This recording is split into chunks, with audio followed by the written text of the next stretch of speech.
On this salivating episode of MythBusters, Adam and Jamie regurgitate a Seinfeld classic. I'm sorry. Is double dipping really germ warfare?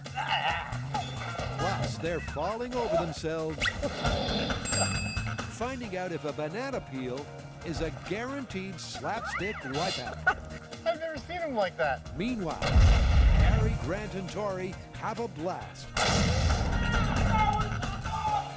and cook up trouble as they tackle the myth of homemade diamonds. I'm gonna be rich. So prepare yourselves. There's thrills, spills, and the biggest explosion in MythBusters history.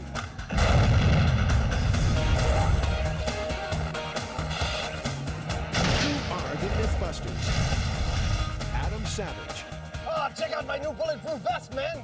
And Jamie Heineman. I usually don't let people do that. Between them, more than 30 years of special effects experience. I'm not gonna get tired of that. Joining them, Grant Imahara, Tori Belleci, and Carrie Byron. Busting out of here, see? They don't just tell the myths, they put them to the test.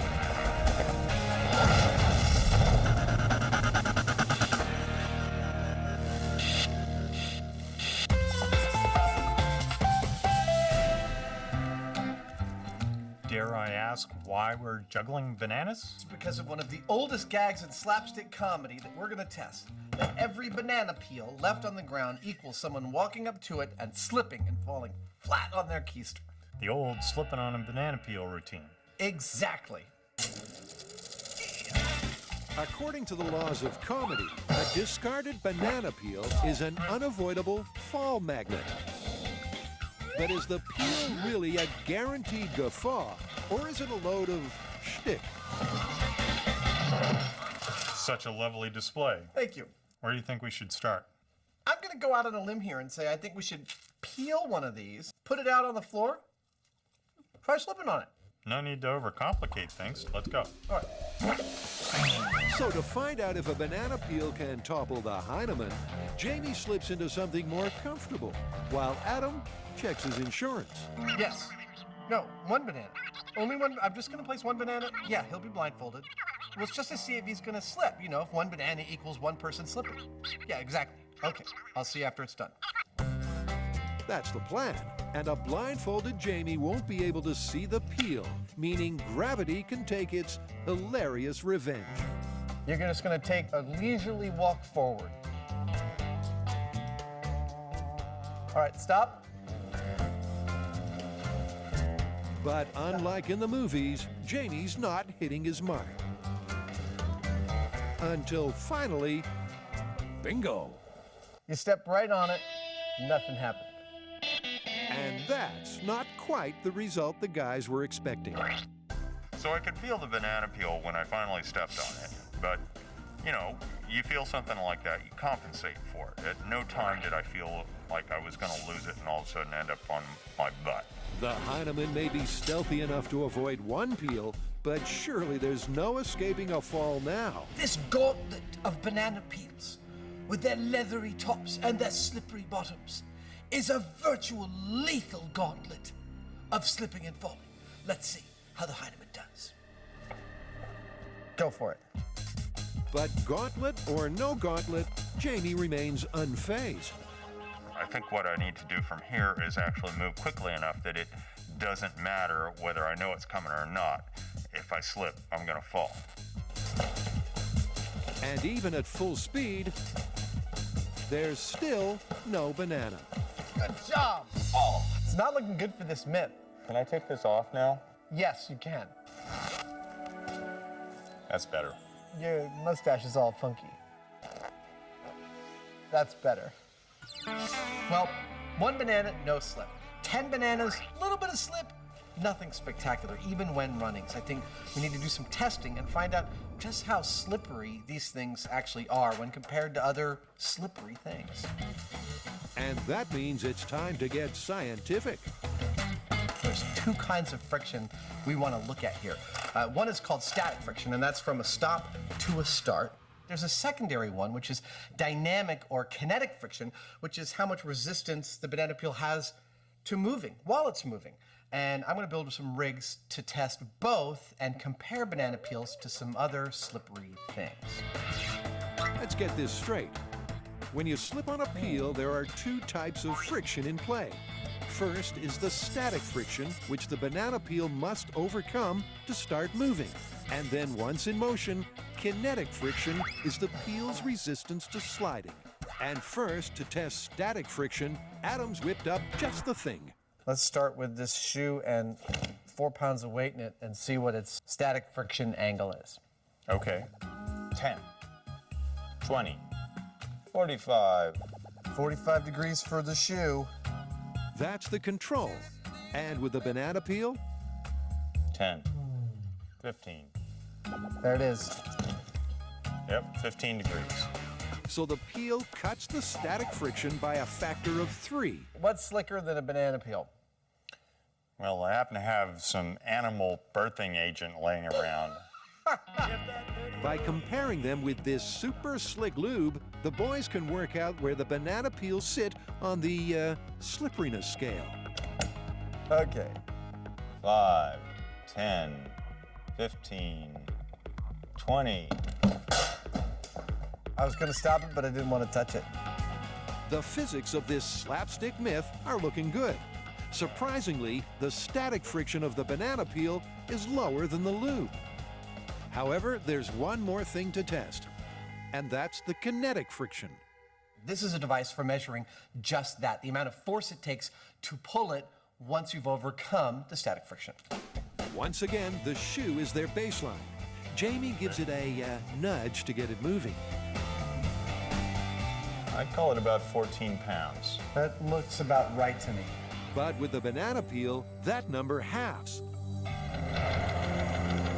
7 pounds. Finally, it's the slippery lube. That is nasty. Go for it. And go. That was consistently 5 across the whole thing. So that takes care of the data. But what does it all mean? The banana peel is not the slipperiest thing we could find. We found some lubricant that's actually slipperier, but the banana peel did respectably. However, I don't feel like we can call this one until we test it full size, of course. Where do we go from here?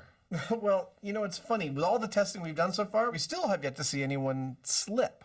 So what you're saying is somebody needs to fall on their ass. Absolutely, but we're gonna need some more bananas. Lots more bananas. Yeah.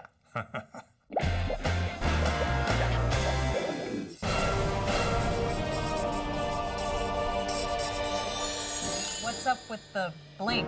We didn't rob the jewelry car! Yeah! No, just kidding. It's for our next myth. Okay, why? Because we're trying to find out if you can make diamonds.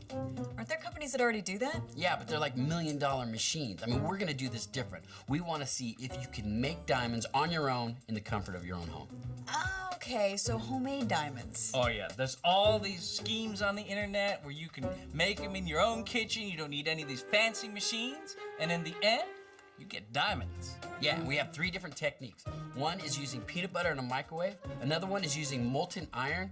And then finally, we got one from the TV show CSI, and you use nothing but graphite and a pressure cooker. Okay, let's put them to the test. You know, if this works, in the end, we could be millionaires.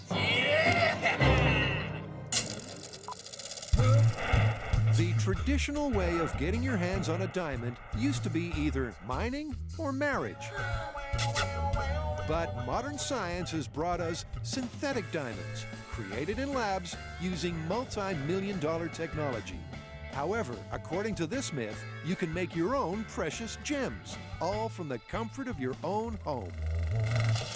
Okay, well, there are 3 recipes, so why don't we each take a technique and have a little competition? Okay, well, in that case, let's make it winner takes all. Whoever makes the most diamonds with the greatest value keeps everything. I like a good competition. I'm gonna put my hand up for peanut butter. All right, well, I'll investigate the CSI method. Well, I guess that leaves me with the iron and graphite. But watch out, because I'm gonna blow you away with my bling. Oh, yeah? Well, I guess the proof is in the pudding. Tori's come over all CSI, which is apt, given that this myth will have murder, Dead. double dealing, plenty of shocks, and the mother of all climaxes. So, over to Tori, Horatio. You know, my recipe comes from CSI Miami. But before I start making diamonds, I'm gonna have to take a closer look at the evidence. CSI Miami makes it look so easy. According to the crime lab, all you need is pure graphite, a ceramic box, some mysterious chemicals, and a pressure cooker. Then, after 3 days, hey presto. But is this technique, It's like nature, only a million times faster. or is it like science, only a million times fabricated? Looks like I'm gonna have to figure out what those mysterious chemicals are. I think I know just the person. For an expert opinion, Tori heads to UC Berkeley to see Dr. Michael Franklock. So if I was gonna do this, what kind of chemicals do you think I should use? Metals like nickel, cobalt, and iron. So I would advise you to start from one of those, and it should be salt in its active form. You still need to add some initial seeds, some small diamonds. So you need a little piece of diamond to start the diamond? If you already start with a little seed, even of poor quality, it can grow then and get bigger. Dr. Franklock's advice has given Tori the competitive edge. And while he's off to gather his CSI supplies, That is the pressure pot. Carrie weighs in with a recipe that puts the nuts into peanut butter. To turn ordinary peanut butter into diamonds. There's a very simple recipe all over the internet. You take 2 charcoal briquettes. You cover them with 4 ounces of peanut butter. Put them in a microwave-safe dish, and then you microwave them for 60 minutes in 10-minute increments. Sounds crazy, but according to these internet hipsters, You want to take about 4 ounces of peanut butter. all that stands between you and millions of dollars is a microwave. Still, unsurprisingly, after just 5 minutes on high, things go up in smoke. Well, it appears that my microwave-safe dish has a giant hole in the lid and the bottom's completely shattered. Looks like I'll be getting some more glassware and trying this again. 'Cause I want my diamonds. But as it turns out, Round 2. those peanut butter diamonds are a tough nut to crack. Dish broke again, and there's a lot of smoke, and I'm starting to get the idea that this shouldn't be done inside. The ventilation might be better, but outside, things don't improve. I think these are going to be very expensive diamonds, mostly because we're going through microwaves, we're going through cookware. I just am starting to feel like this is not possible. Eventually, only 3 attempts, 3 dishes, and 2 microwaves later, Carrie has her alleged diamonds in the rough. I don't think I see any diamonds yet, but we have one more process to go. And that process is to burn off the excess carbon. When they say diamonds are forever, I mean they take forever to create. Well, patience is a virtue, but does it pay? Well, maybe the diamonds are microscopic, but they're supposed to be the size of fennel seeds. I'm not seeing them so far. I am seeing a lot of burnt peanut butter. Still, Carrie's not out of the contest yet. She can't tell the diamonds from the dirt, but maybe an expert can. I don't want to, doubt the diamond making, and turns out it totally could happen. I got microwaves and dishes to pay for.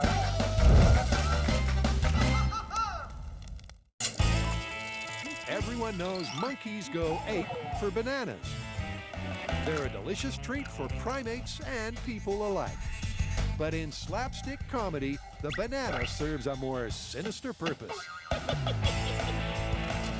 And that's what the MythBusters are putting to the test. I'm taking me Jamie out for a walk. But while you can lead a Heineman to a banana skin, you can't make him fall. So now the boys are upping the ante on this banana peel myth. And that's something they never tire of. This is really cool. Oh! Oh! Oh! Ah! Hey, that didn't hurt at all. We expect that we're going to be falling down a lot. So with that in mind, we're building a special floor so we don't hurt ourselves. This is what it's made of. These springy tires are layer 1 of our sprung floor. All this wood right here, is layer 2. And this linoleum here, this is layer 3. The boys have busted their gut, and now they have the perfect venue for busting their butt. This may look like a completed, sprung floor, but in fact it's missing one element, which is banana peels. Hundreds and hundreds and hundreds of banana peels. We're gonna lay them out here like an obstacle course of comedy death, and then we're gonna run a little like this. Goal! That's right, they're throwing this banana peel myth one last lifeline with the ultimate test. Well, we got a truckload full of bananas. We have our rinks set up. The only thing now is that we need to peel all these bananas, so we either need a whole lot of monkeys or some volunteers. Well, the monkeys had a prior engagement, so the guys settled for the volunteers. And while they're peeling, it's over to Adam. I'm gonna place 8 of these cones on the rink, each one with a raw egg on top. Our task will be to gather up all 8 raw eggs, running back and forth, back and forth, back and forth, as fast as we can without... I can't break this egg! And when we're all done, we ring the bell and that stops the timer. With the rink now full, first to suit up is Jamie. You know you're cutting down your agility with this, right? You know, there's a reason they use this for shipping. It protects stuff. Jamie's keister is well padded, as this test should give the peels the best chance to redeem their slapstick reputation. But if he doesn't fall on his butt, then this myth is busted. Okay, banana peel speed test. Are you ready? 5 seconds.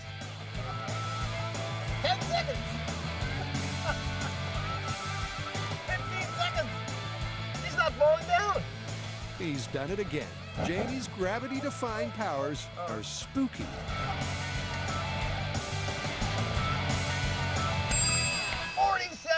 Nicely done. Of course, this test isn't about Adam and I racing. It's about how slippery banana peels are. And they are. I had to be really, really careful not to slide, and even then, I slid quite a bit. But that caution invalidated Jamie's test, because according to the laws of comedy, he shouldn't be expecting to fall. So for a repeat performance, he takes off the brakes. Okay, Jamie on turbo. At long last, the banana peels take their revenge. And although he valiantly attempts to recover, Go, go, go! 29 seconds! You can still beat your time! 30 seconds! he just can't overcome the giggles. I've never seen him like that. And with no complete data, it's all down to Adam. He's half man, he's half banana. It's Banana Boy. Okay, this is Adam's banana peel speed test in 3, 2, 1. And the results speak for themselves.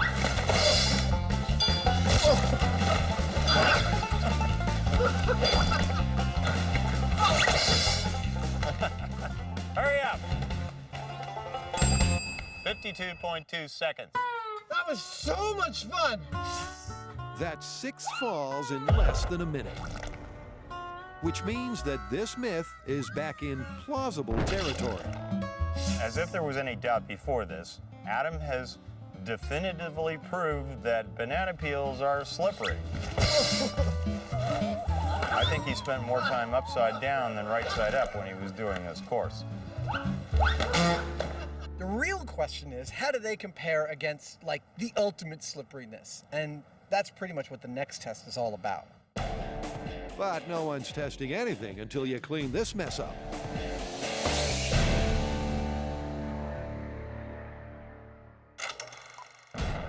Planet Earth is a violent place, and deep below ground, it gets worse.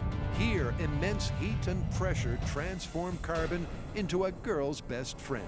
But perhaps that's not the only way to make diamonds. Well, the MythBusters are competing to find out.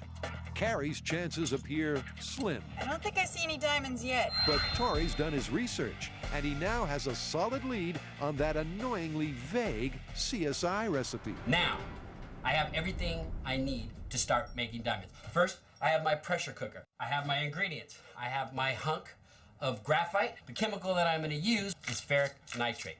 What I'm going to do is stick this and that in this, put it in that. And that's as specific as it gets. But let's not forget the most important ingredient, a diamond seed. Without it, this recipe has no chance of working. For safety, Tori rigs a stun gun. You know, it's been a while since we used one of these, and I kind of forget what it feels like. And lights the gas from outside the bunker. I'll leave it there for 3 days, and then at the end of that, check and see if I've made any diamonds. And while Tori waits, Grant's off to the blacksmith for his shot at diamonds. So to execute this diamond recipe, we need to melt iron. And to do that, you need a foundry. We don't have a foundry at MythBusters, but we've come to a place that does have a foundry, the Crucible. Supposedly, this recipe replicates the heat and pressure that make natural diamonds. All you need to do is melt graphite into molten iron and quench the mixture. Then just dissolve the iron in acid, and voila, your very own sparkling gemstones.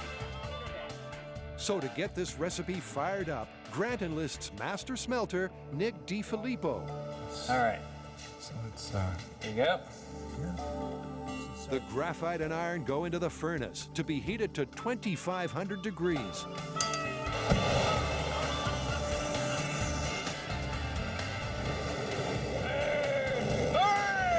Make me diamond! And at that heat, Grant's stretching the rules of the homemade diamonds contest just a touch. But after 20 minutes, it's the moment of truth. So this is it, now the pour, right? Yep, here we go. There's the iron. As the iron hits the water, the contraction of the metal should apparently be forming diamonds. And after waiting for the iron to cool, it's time to harvest the spoils. Rich. I'm gonna be rich. Finally, this gig's really paying off. Okay, Grant could be onto a winner. So, booty in tow, he heads home to iron out the details. The idea is that at this point, your diamonds have already been made. It's just that they're encased in this iron, and you have to get the iron off in order to get the diamonds. And Grant's not just outside for the view. The iron stripper is super concentrated hydrochloric acid. But first impressions are a little disappointing. There's bubbles aplenty, but not a glimmer of glitz. Right now, it looks like a roiling soup of butternut squash, but not quite that appetizing. You know, I think what I'll do is just let it sit for a little bit longer, see if we could dissolve some more of that iron. There's got to be a fortune in there somewhere. Well, Grant, anything's possible.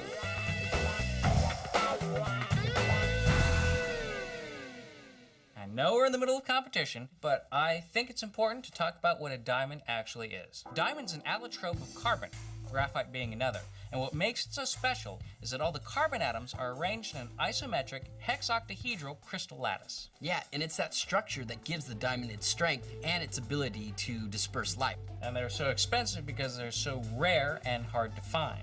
Yeah, I mean, they're formed 200 miles below the Earth's surface. And it takes like 1,000,000 years through plate tectonics to get it to the surface of the Earth before you can even start mining them. Yeah, this process is so long that the average diamond is over 1 billion years old.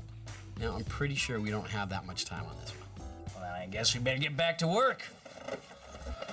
Great, because it's acid flashback time.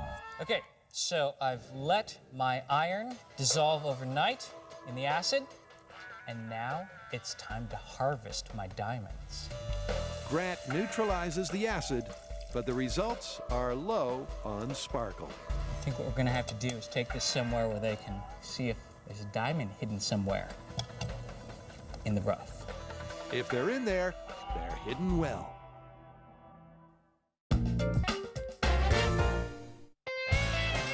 The MythBusters are tackling the slapstick favorite, slipping on a banana peel. 37, come on! And while the skins certainly are slippery, the fun ain't over yet. We wanted to compare the slipperiness of bananas to something that was ultimately slippery. And we went looking and we found this lubricant. It's used to help animals give birth. We're gonna spread it out on this field and hilarity will ensue. This test isn't just for kids. That is awesome. By comparing the peels to the Ultra Slick Lube, the guys can find out just how slippery a banana peel really is. I feel so funky. I like to think of it as the ultimate in the temporal sculpture because that was a sculpture. It only exists for a split second. Watch it again. See? Impressive, but enough of the fooling around. Okay, commencing the slime. After a quick squirt, the rink is ready for testing. And by now, well, you know the drill. Super duper lube, starting.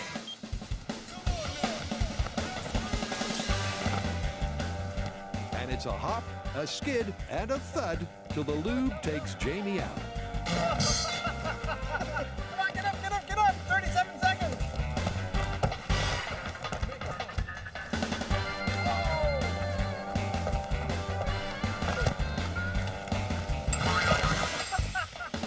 That's only 2 falls for Jamie. But since he didn't finish bananas, it's down to Adam for the final test. Be careful, little buddy. Okay, in 3, 2, 1. Whoa! Jesus, bro! It's like ice skating. Whoa! I have almost no control. 22 seconds. That's fall number 1. And I think the tally should take it from here.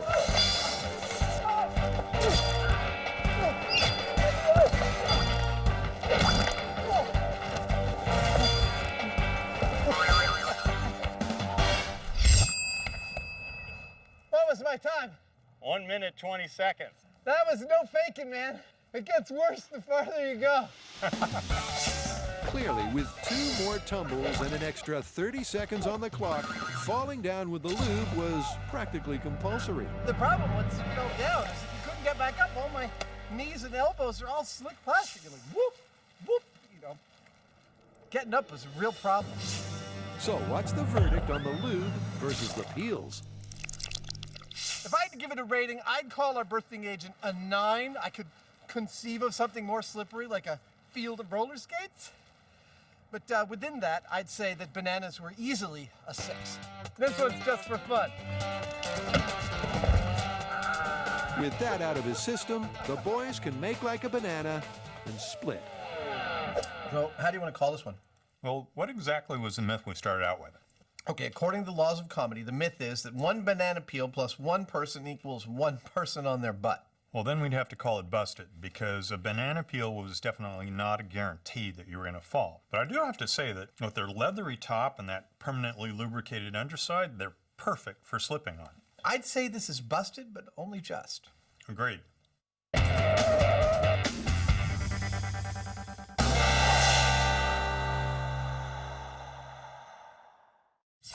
The banana peel flip may be busted, but the guys are taking a bite out of something else. I've got a good one. Yeah? What's that? Double dipping. Oh, that you can't dip, bite, and dipping a second time like in Seinfeld. Exactly. The myth's been around for a lot longer than that, but Seinfeld popularized it. If I remember correctly, when George is accused of double dipping, the guy tells him that dipping, biting, and dipping again is akin to putting his whole mouth in the bowl of dip. In terms of transferring cooties. That sounds tasty. It's a classic Seinfeld moment that the fans have begged us to test. An unwitting George finds himself What are you doing? breaking dip-dunking etiquette. What? Did you just double dip that chip? Excuse me? You double dipped the chip! By dipping the chip twice, supposedly, That's like putting your whole mouth right in the dip. is this bacterial baloney, or is there something to this Seinfeld saga? Just take one dip and end it. The theory is that double dipping transfers microbes from your mouth into the dip and then onto other people.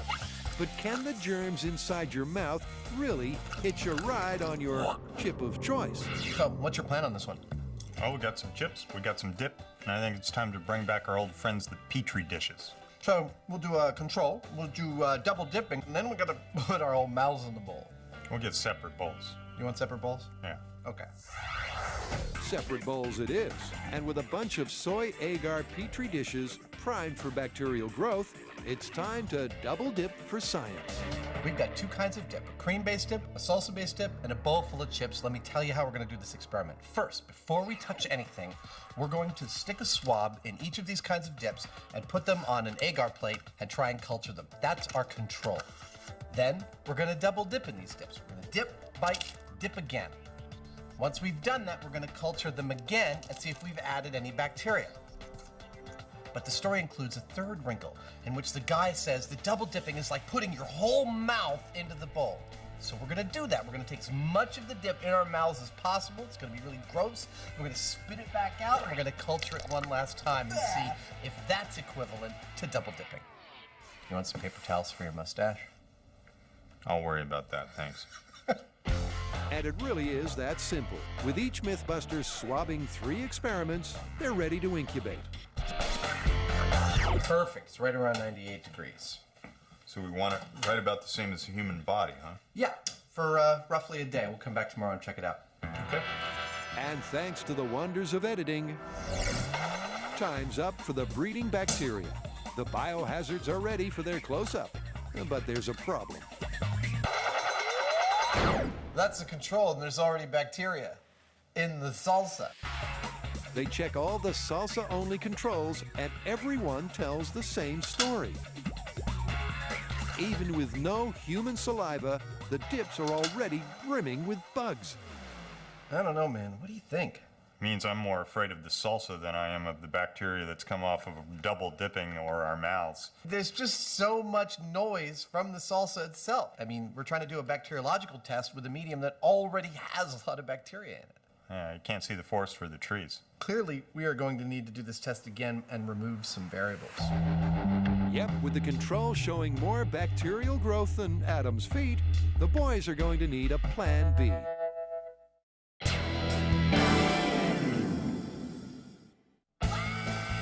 The MythBusters are battling it out, making homegrown diamonds. And so far, their crusade is a little short on bling. There's got to be a fortune in there somewhere. But Tori's not finished yet. His CSI recipe was simple, just graphite and chemicals inside a pressure cooker, and in 3 days, you'll have a rock. So, was it a recipe for success? All right, so it's been 3 days, and now it's time to check my diamonds. The real question is, what am I gonna do with all my money once I start my diamond company? I wouldn't count your diamonds just yet, Tori. Oh my gosh. The graphite has not turned to a diamond. Looks like my diamond business is not going so well. Despite following the CSI recipe, after 3 days, all Tori has is a dirty diamond seed, which means there's no clear homegrown winner. So for an expert adjudication, the team heads to UC Berkeley to see Dr. Kent Ross and his electron microscope. First up is Grant's iron and graphite.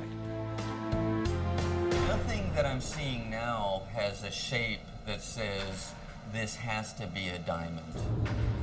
Grant's out of contention. So next is Carrie's peanut butter dirt. Charcoal. You've got charcoal. No diamonds? I don't see any diamonds here. Which leaves only Tori and his diamond seed. The straight edges from the cut faces are still perfectly smooth. It's just like it was when you started your experiment. There's been no growth whatsoever. And that's game over. No diamonds, nobody wins. But where does that leave the myth? So we all tried making diamonds, and we all failed miserably. Yeah, I think it's safe to say that all these recipes are busted. Totally busted. But you know what? Our researchers have come up with someone who can make diamonds in a MythBuster way. Cool. You guys remember Van Romero? From New Mexico Tech. He says he can make synthetic diamonds, and he wants to show us how. Awesome. What are we waiting for? So for a proper chance at making some bona fide bling, the MythBusters head to New Mexico Institute of Mining and Technology to meet Dr. Van Romero. So, Van, we heard that you know how to make diamonds. You've come to the right place. Here at New Mexico Tech, we do applied research and we do industrial research. And part of that industrial research is actually making diamonds. All right, well, cut to the chase. Tell us how to do it. You know what? Instead of telling you how, let's show you how to do it. Even better. All right. Okay. Let's go do it. Step 1 of Van's mysterious method involves driving into the middle of nowhere. Where in the world is Van taking us? He's trying to get rid of the MythBuster. Step 2 involves arriving at an almighty bunker. And as for step 3, well, Tori's one step ahead. And considering that we're standing outside of a bunker, my feeling is it probably involves explosives, which is never a bad thing. Tori's got it in one. Van the Man reckons he can make bling with a boom. And not just any boom, but the biggest boom in MythBusters history. In black powder shard, 400 pounds of explosives turned Hugo into Hugon. In 22,000-foot fall, 500 pounds made a train station turn torpedo. And in cement mix-up, 800 pounds made a truck take flight. But all will be eclipsed right here, right now, because at ground zero, 500 yards from the bunker, Van's team are packing a 20-foot-high wooden tube with 5,000 pounds of high explosives. But can a bang this big really create diamonds? Okay, you guys ready to make some diamonds? Yeah. Strap yourself in. This one's going to be gigantic. Charging. 5, 4, 3, 2, 1, 0.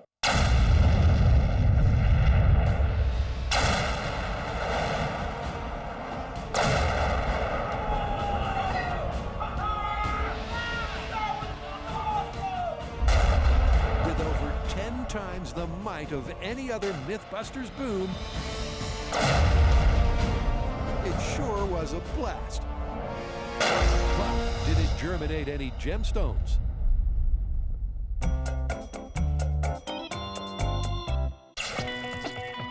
The MythBusters are getting all bacteriological as they probe a Seinfeld double-dipping dilemma. They're testing if a twice-dunked chip could be classed as germ warfare. But thanks to masses of microbes, their first test was ruined. So this time, the boys are taking precautions. We need to do what we normally do, which is start eliminating variables, and then get back in there and do the testing. So, sterile salsa, sterile chips, clean space, rubber gloves, surgical masks, the only variable being our saliva. Exactly. Perfect. Let's do it. So Adam starts with the chip sterilization, heading to New Tech Corporation to have them irradiated. So, I hear you can sterilize these chips for me? Sure can. But before the chips are irradiated, Adam asks the question on everybody's lips. Are they edible? Will these be safe to eat after that? Oh, sure. They might taste a little funny, but they'll be totally safe to eat. Okay, great. Funny tasting, and more importantly, sterile. Oh, there they go. This is definitely the point of no return. If the bacteria had a hand, they'd probably hit that button, but they can't. Bye, bacteria. Friends and family of bacteria may want to look away now, because 2.5 million rads of radiation is about to be unleashed. That is so much cooler than I thought it would be. I mean, it's like, see this beam coming down like an anvil, crushing bacteria in its wake. Electrons scattering little bacteriological lives to the winds. Uncharacteristically, Adam is enjoying this far too much, and soon enough... There you have it, one set of totally sterile chips. Meanwhile, back at the shop, Jamie's also getting sterile for science. He first builds a clean room for the test, and then conjures up some decontaminated dip. I'm sure it won't taste very good, but it should tell us a thing or two about double dipping. 2 parts agar, 1 part sterilized water, and voila. Well, okay then. I think that kind of looks like as close to salsa as we're gonna get. The germ-free salsa is ready to go. And Adam's also dressed for success. I feel like one of them television I am one of those television doctors. I've got just as much experience. To make sure the test runs smoothly, the boys have Dr. Russell Vance, an expert in pathogenesis. He's the guy in the middle. What's first? That'd be the salsa-only control. Using much more sophisticated equipment than those earlier swabs, Dr. Vance prepares the Petri dishes. What now? Now is double dipping, except this time with the fully irradiated chips. Okay, here we go. Once the infamous double dip has been double dipped, the salsa is sampled and plated up, leaving just the full mouth test. All right, now for the really gross one. And once again, it's delightful to watch. It's almost worse watching you do it than doing it myself. That's experiment over. Dr. Vance plates the full mouth tests, and they join the double dip and control plates in the incubator. Okay, they're in the incubator. Thanks, Dr. Vance. Now we wait. But not for long. So for viewers playing at home, here's what to look for. The stated myth is that double dipping is just as bad as putting your whole mouth in the bowl of dip in terms of transmitting bacteria to it. So if this is true, we would expect to see the same amount of bacteria on the double dipping Petri dish as we would on the whole mouth in the bowl Petri dish. Here we go. This is my control. It's clean. Here's your control. It's clean. Just what we expected to see. That's a clean start, meaning Jamie's salsa was bacteria-free. So from here on in, any microbes can only be from their saliva. Here is my double dipping. Maybe 1? There's 1 bacterial colony. And for Jamie, Maybe 3 or 4 or so. but how does that compare with the whole mouth results? Lots. Tons! Check out yours. Also lots. About the same. Well, I guess that tells the whole story, doesn't it? It tells the entire story that we set out to tell. And that's a double whammy for double dipping. Now, in our control, we had no bacteria show up. In double dipping, we only had a few bacteria show up. And in the whole mouth test, we had lots of bacteria show up. So double dipping is nowhere near as bad as putting your whole mouth in. That's all there is to it. The twice-dunked chip theory is debunked. So to all those germaphobes out there, I say double dipping, not such a big deal. Plenty more bacteria in here than you are imparting by double dipping.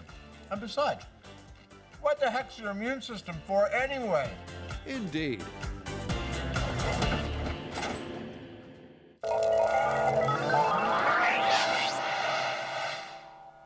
The MythBusters' attempts at homemade diamonds failed miserably. Dead. So they hunkered in a bunker to test the tale that you can use explosives to bring forth some bling.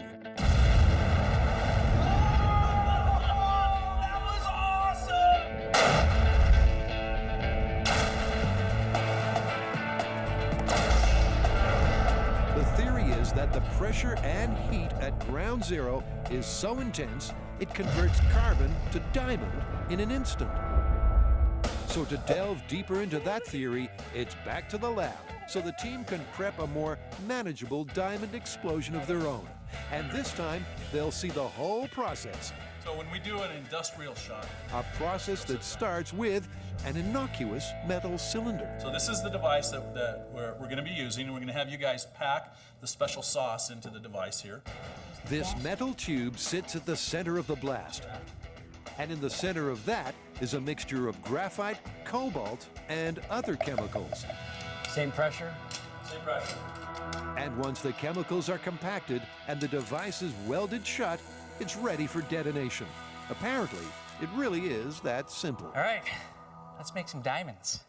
The cylinder is placed in the very center of a wooden barrel, which is then filled to the brim with ANFO.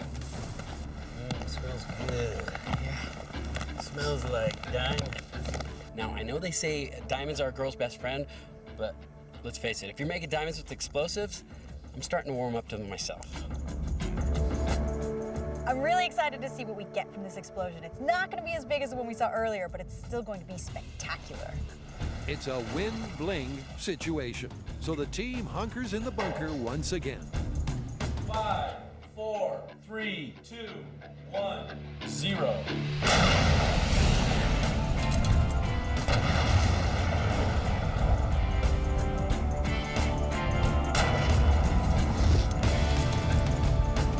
That's one way to make diamonds.